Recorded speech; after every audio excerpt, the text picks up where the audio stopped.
Tom Hauser here with another midweek blessing. Hey, something occurred to me this week as we were reading through the book of Hebrews.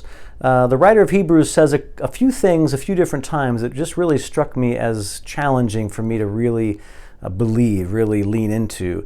He said things like this: let us come boldly to the throne of our gracious God.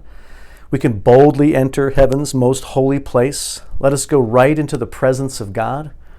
These things are theologically true. We can go boldly into His presence. The pathway has been clear. Jesus has opened the door. We have full access to God the Father, and I understand that theologically.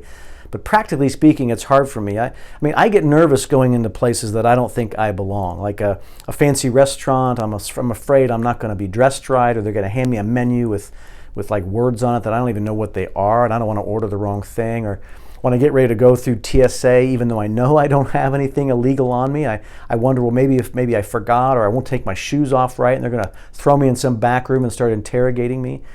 And when I think about coming into the throne room of God, I just think I'm not worthy to do that. I'm not adequate to do that. I don't know how I could possibly do that, pull that off. And I've done this before. I've experienced what it's like to come into the presence of God and be with them. It's not that I haven't experienced it. It's just that every time I read it, I have to reevaluate the possibility in my mind. Is it actually possible to do this? And I thought of an analogy this week that was helpful for me, and I thought it might be helpful for you. Imagine 4 different people who need $10,000, and I mean they need it badly. It's not so they can go buy a boat. It's so they can pay the rent and buy groceries and pay off a debt that they need to pay. They've got to get the $10,000. One of those people doesn't have any money in the bank, and so they don't even bother to go to the bank because there's nothing to get out. One of the other people, they've got $7,000 in the bank, so they go to the bank and they figure I can pull $5,000 out, and then maybe I can get a loan for the other $5,000, so I'll have enough to pay off my debts and pay my bills. One of the other people has $10,000. They're excited, so they go to the bank. They're excited that they have enough, but they're also sad because they know that the teller's going to be aware that they're taking out every bit of their money, and they'll never be able to make another withdrawal. This is every penny they have.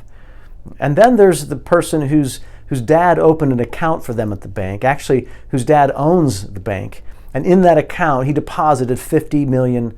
For this person, when they walk in the front door, everybody knows their name because they know their father. Instead of going right to the teller, they go upstairs in the elevator and just spend some time with Dad, just catching up and being with them. And then on the way out, they decide to get $20,000 out of their account instead of $10,000 because, after all, they've got plenty of money, and they've got some friends they know that could actually use some money as well, and they can just share their wealth. Well, I wonder which one of these we are with regard to coming into the throne room of God. Are we like the first person who really doesn't think we have anything to withdraw, so we don't even bother to try? Are we like the second person who has some, and so we'll kind of get close, and maybe we'll just make some bargains so that we don't get struck down, and maybe it's just kind of a pretty nervous thing for us to do? Maybe we're like the third person who believes we have enough to go into His presence, but we know if we go and ask, we'll never be able to ask again because we just don't have that much clout with God. Or are we like the final person who knows that it's not their account, it's not their money, their dad deposited the money for them, and we can walk boldly into His throne room knowing that our account is full, and even if we withdraw $10,000 or $20,000, He will fill it back up? Are we the fourth person who can come confidently and boldly into the throne room of God, knowing not only does He want us there, but we belong there because we're His son or His daughter?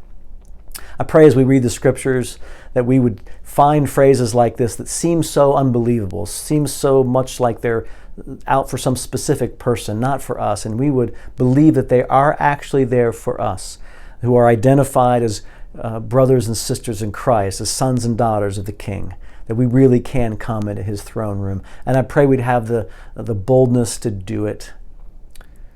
Till next week, peace, friends.